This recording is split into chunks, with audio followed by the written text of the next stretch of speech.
خصوصیات ہے. ویسے یہ جو آج کام ہو رہا ہے یہ قابل تقلید ہے.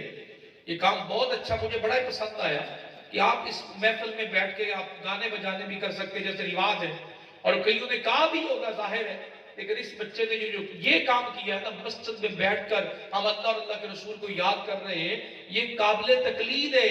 پیچھے چلنے والا یہ کام ہے. جب یہ عقل آنی شروع ہو جائے گی تو پھر سارے کام سیدھے ہو جائیں گے. مسجدوں کو فرمایا سب سے اچھا نکاح وہ ہے اس پر خرچہ سب سے کم ہو, سب سے اچھا نکاح. اور نکاح کے اندر جو چیزیں ضروری ہیں وہ کیا, ذرا سن لیں. نکاح کے اندر 2 فرض ہیں, ایک واجب ہے اور 3 سنتیں ہیں. باقی سب بکواس ہے جو بھی کرتے ہیں. 2 فرض ہیں, ایک واجب ہے اور 3 سنت ہے. تھوڑا اچھی بولیے. 3 سنتیں ہیں, ایک واجب اور 2 فرض اور 3 سنت. باقی سب جتنی رسمیں ہیں سب بکواس.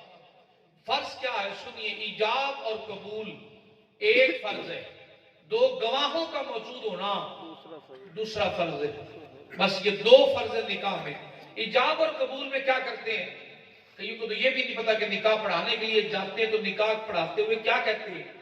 پہلے سب سے پہلے لڑکی کے پاس جاتے ہیں, بچی کے پاس جاتے ہیں, اسے جا کر کہتے ہیں کہ تیرا نکاح فلاں فلاں کے بیٹے کے ساتھ 5,000 روپیہ حق مار یا 10,000 روپیہ یا 20,000 لاکھ کتنا رکھ لے, اس کے بدلے میں نکاح کر رہے ہیں. تو مجھے اجازت دیتی ہے کہ تیری جگہ پہ نکاح پڑھا دوں. اسے نکاح پڑھانا ہو وہ اجازت لیتا ہے جا کر لڑکی سے. اگر کسی اور کو بھیج دے اور کہے کہ جا اجازت لے آ, تو وہ وہاں پر کہے کہ بھئی میں آیا ہوں وکیل, مجھے اس شخص کے لیے اجازت چاہیے جس نے نکاح پڑھانا ہے, اس کا نام لے کر کہے. خود پڑھانا ہو, جو یہاں غلطی کرتے ہیں, یہ بہت بڑی غلطی ہوتی ہے یہ والی. تھوڑا تسلی سے سن لیں, جوان بھی بیٹھتے ہیں, کل کو اپنے بچوں کے بھی نکاح کرتے ہیں, یہ بات یاد کر لیں. جس نے نکاح پڑھانا ہے وہ بیٹی سے پوچھے, اسے کہتے ہیں ایجاب. بیٹی سے کیا پوچھتا ہے, اجازت کہتے ہیں, اسے اجازت کہتے ہیں.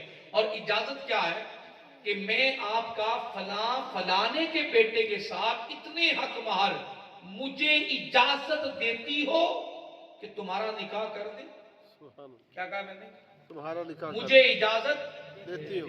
تو وہ لڑکی سے اجازت لے کر لڑکی کی جگہ پر ایجاب کرواتا ہے وہاں, اور قبول ہوتا ہے بعد میں. سمجھے اس بات کی, نہیں سمجھے دوبارہ آسان کر کے سمجھاتا ہوں. اگر نکاح پڑھانے والا اور ہے اور لڑکی سے اجازت لینے والا اور ہے, تو وہ وہاں جا کر نکاح پڑھانے والے کا بھی نام لے گا. فلاں فلانے کے بیٹے کے ساتھ اتنے حق مہر کے عوض تمہارا نکاح کر رہے ہیں, اور تم نکاح کے لیے مقبول صاحب کے لیے نام لے یا زبیر صاحب کے لیے نام لے, تم مقبول صاحب کے لیے اجازت ہے وہ آپ کا نکاح آگے کر دیں, اس لڑکے کے ساتھ کر دیں نام لے کر. اگر یوں اجازت نہیں لے گا تو وہ نکاح تو ہو جائے گا لیکن شرع نہیں ہوگا, نکاح فضول کہلائے گا. کیا کہلائے گا, نکاح فضول. ہاں, اجازت لینی ہے جس نے پڑھانا ہے اس کے لیے کہ وہ وکیل بن کے دولہا کو قبول کرواتا ہے, اور دولہا کی جانب سے ہوتا ہے جی مجھے قبول ہے اس نکاح کے ساتھ, اس حق مہر کے ساتھ. اور دوسرا جو واجب ہے, واجب کیا ہے, حق مہر. دیٹ از فرسٹ گفٹ, وہ پہلا تحفہ ہے جو آپ دلہن کو دے رہے ہیں. یہاں پر کیا کہتے ہیں جی 3500 بڑا ہے شاہ جی, ساڑھی ماں تو 31 روپیے ہے گا, 2500 کر دے جی بیٹا. 2500 میں نکاح نہیں ہوتا, یہ نکاح شرط نہیں ہے. حق مہر آپ کا واجب ادا ہی نہیں ہوا. ڈیروں کے ڈیر آپ حق مہر میں دے دیں گے تو واپسی کا مطالبہ نہیں کر سکتے. اکلا 10 درائم, تقریباً 3.25 تولے چاندی, 3 تولے 3 ماشے چاندی, اتنی چاندی کے برابر کم از کم, اور بڑے سے بڑا تو ہے ہی کوئی نہیں. حضرت عمر فاروق کا زمانہ ہے کہ مردوں نے کہا کہ آپ جب اتنے سارے کام کر رہے ہیں تو حق مہر کا بھی تعین کر دیں, بھی اتنے میں نکاح ہونا چاہیے. آپ خطبہ فرما رہے ہیں, گفتگو کر رہے ہیں, وہاں بیٹھی مجمع میں خاتون کھڑی ہو گئی, اور خاتون کھڑی ہو کر کہتی ہے آقا عمر ایک بات تو بتائیے, آپ اللہ سے بڑے ہیں؟ حضرت عمر پاک کہنے لگے نہیں. آپ رسول اللہ سے بڑے ہیں؟ کہنے لگے نہیں. تو پھر جس کو اللہ اور اللہ کے رسول نے مقرر نہیں کیا ہے, اے عمر آپ کون ہے مقرر کرنے والے, یہ ہم پہ چھوڑ دیں, ہمارا حق ہے یہ، اس حق مہر پہ ہم کہیں گے اسی پہ نکاح ہوگا، اور یہ واپسی کا مطالبہ کر سکتے نہیں، اونچی بولیے نہیں، اور یہ جو معاف کرواتے ہیں نہ کروایا بلکہ یہ پیسے ادا کیا کریں، اور دلہن کو کہہ دیں بچے ان پیسوں کو سنبھال کے رکھ، ان کی فضیلت میں نے یہ پڑھی ہے، اگر یہ ہے حق بدا جو عورت کے لیے، اس کی فضیلت میں نے یہ پڑھی ہے، اگر کوئی ایسی بیماری پیدا ہو جائے کہ جس کا علاج ہی نہیں ہو رہا، اس حق مہر کے پیسوں سے آپ نوٹ بدل لیں، بدل کر دوائی لے آئیں، اللہ ان پیسوں کی برکت سے اسی دوائی کے ذریعے شفا عطا فرمائے۔ بڑی شان ہے اس حق کے مال۔ میں نے جا کے یہ بات کی نا تو بعد میں مجھے عورتیں ملی تو کہنے لگی ہمیں تو پتہ ہی نہیں تھا یہ ان پیسوں کی اتنی شان ہے، ہم نے تو دے دیے تھے، تو یہ تو آج پتہ چلا ہے، یہ بڑی برکتوں والی رقم ہے، معمولی نہیں ہے، یہ بڑی عزت والی رقم ہے۔ اور سنتیں کیا ہیں؟ سنتیں ہیں سب سے پہلے جو سنت ہے وہ ہے خطبہ، نکاح سنت ہے، پھر جو ولیمہ نکاح ہے، نکاح کے بعد جو ولیمہ ہوتا ہے وہ بھی سنت ہے، اور نکاح کے بعد جو وہاں پہ چھوارے تقسیم کرتے ہیں یہ بھی سنت ہے۔ 3 سنتیں ہیں، ایک واجب ہے اور 2 فرض، اور یہ جو باقی رسمیں ہیں وہ ساری فضول، وہ کچھ نان کے لے آئے، کچھ دانت کے لے آئے، کچھ ہمارے وڈیرے ہندوستان والے ہمیں دے گئے، اور انہیں پوری کرتے کرتے ہمارے لاکھوں روپے ضائع ہو گئے۔ یہ بری لے کے آؤ جی، اس پہ اتنا زیادہ لے آؤ جی، یہ برا سوئی لے کے آؤ، میں نام سنتا ہوں تو حیران ہوتا ہوں، نیوندرا لے کے آؤ۔ اچھا نیوندرے میں بھی سود آ گیا، وہ کیسے آ گئے؟ نیوندرا تھا ایک گفٹ کہ نیا جوڑا زندگی شروع کرنے جا رہا ہے تو جتنا جس کا دل کرے وہ دے جائے، میں نے 2000 ڈالنا ہے تو اسے 3000 ڈالنا چاہیے، کئی تو فون کر دیتے ہیں اچھا تو 2000 کا 2000 ہی دے گئے ہیں، ان کا مطلب ہے تو اگے نہیں چلنا، وہ 1000 روپے جو زیادہ لینا ہے وہ سود نہیں ہے، بالکل دیا تو میں نے 2000 تھا، مطالبہ 3000 کا کر رہا ہوں، اسے گفٹ ہی رہنے دینے، اسے یوں نہ باندھنے، کسی کے پاس 500 ہوگا تو 500 دے گئے، آپ کے پاس 1500 تھا 1500 دے آئے، یہ بھی جھگڑے کی وجہ بنتی ہے۔ کچھ دلہن کو نکاح، اچھا ایک پیغام میں نکاح پہ کپڑے دینے جاتے ہیں پھر وہ واپس لینے جاتے ہیں، ہمارا رشتہ آپ سے نہیں کرنا، ایک طرح کی فضولیات رسموں میں پڑھنے کی ضرورت کیا ہے؟